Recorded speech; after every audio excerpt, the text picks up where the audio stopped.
Students, आज का आपका टॉपिक है सेंट्रीपिटल फोर्स। सेंट्रीपिटल फोर्स क्या होता है? देखो, it is defined as a force required to move a body uniformly a circle. ये क्या होता है आपके पास? It is defined as a force required to move a body uniformly circle. कोई भी बॉडी है आपके पास, वो किसके अंदर मूव कर रही है? सर्कल, यूनिफॉर्मली सर्कल के अंदर मूव कर रही है, तो वो किसकी डेफिनेशन होगी? आपकी centripetal force. This force acts along the radius and towards the centre of the circle. ये वाला जो फोर्स होता है आपके पास, वो एक्ट्स किसके अंदर करता है? अलोंग द रेडियस, रेडियस के along, and towards the centre of the circle, और सेंटर के टुवर्ड्स में क्या करता है? ये एक्ट करता है। तो सेंट्रीपिटल फोर्स की आपके पास डेफिनेशन हो गई। It is defined as a force required to move a body uniformly a circle. This force acts along the radius and towards the centre of the circle.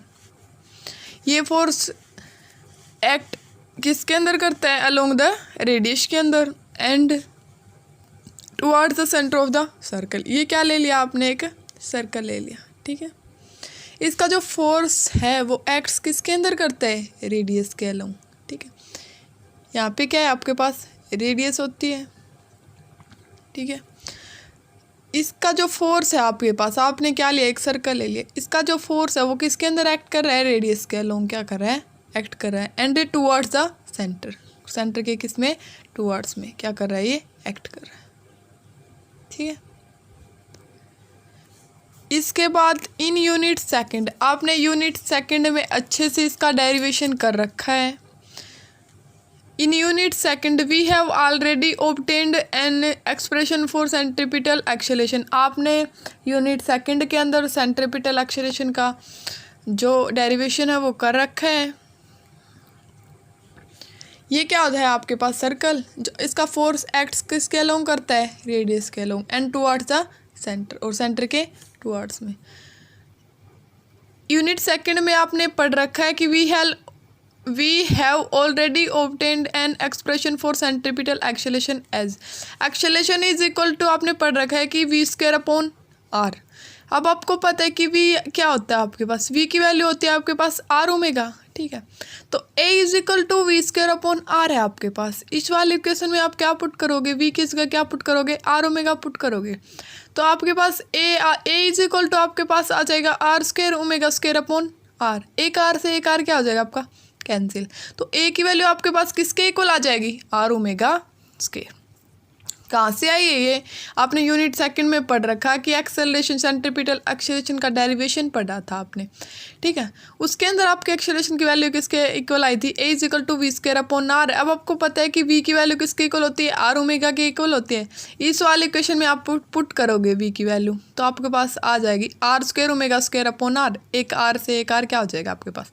Cancel हो जाएगा। Acceleration की value आपके पास आ जाएगी r omega square. अब आपको पता है कि जो न्यूटन का सेकंड लॉ होता है वो क्या होता है? न्यूटन का सेकंड लॉ आपके पास होता है कि F is equal to m a. आपने इसका डेरिवेशन कर लिया है इस थर्ड यूनिट के स्टार्टिंग में। कैसे किया था? Force is directly proportional to the rate of change of linear momentum. Force is directly proportional to the dp by dt। फिर आपने क्या किया था? उस प्रोपोर्शनलिटी कांस्टेंट का साइन हटाया था, उसकी जगह आपने क्या यूज़ किया था? कोई कांस्टेंट टर्म यूज़ की थी, F is equal to k dp by dt। अब आपको पता है कि जो लीनियर मोमेंटम होता है आपका, उसका फॉर्मूला क्या होता है? P is equal to M V. वो क्या होता है? Mass into velocity. तो D by D T into में आपने क्या रखा था? एम वी रखा था। एम क्या है? कांस्टेंट टर्म, उसको आप क्या कर लोगे? बाहर निकाल लोगे। तो आपके पास एफ इज इक्वल टू क्या आ जाएगा? D V upon D T into में हम आपने बाहर निकाल लिया। D V upon D T क्या होता है आपके पास? Acceleration, change in velocity with respect to time. तो वहाँ से एफ इज इक्वल टू आपके पास क्या आ गया था? एम में, ठीक है। ये क्या होता है आपका? जो न्यूटन का सेकंड लॉ। इस वाले इक्वेशन में आप पुट करोगे। ए की वैल्यू आपकी आई है आर ओमेगा स्क्वायर। अब आपको पता है कि एफ इज इक्वल टू आपके पास क्या होता है? एम में। एम आपने एज इट इज लिख दिया और ए की वैल्यू आपने पुट कर दी आर ओमेगा स्क्वायर। ए की वैल्यू क्या पुट कर दी? R omega square is equal to, आप इसको ऐसे भी लिख सकते हो, आर ओमेगा स्क्वायर को आप कैसे लिख सकते हो? V square upon a r, ठीक है। तो आपने यहाँ पे क्या पुट किया? आर ओमेगा स्क्वायर की जगह आपने ये वाली वैल्यू पुट कर दी, M we square upon R. तो यहाँ से F इज इक्वल टू आपके पास किसके इक्वल आ गए, m r omega square is equal to आप उसको ऐसे भी लिख सकते हो m we square upon a r. Note, due to continuous change in direction of motion of the body there is a change in velocity and hence it's undergo an acceleration called centripetal acceleration और radial acceleration।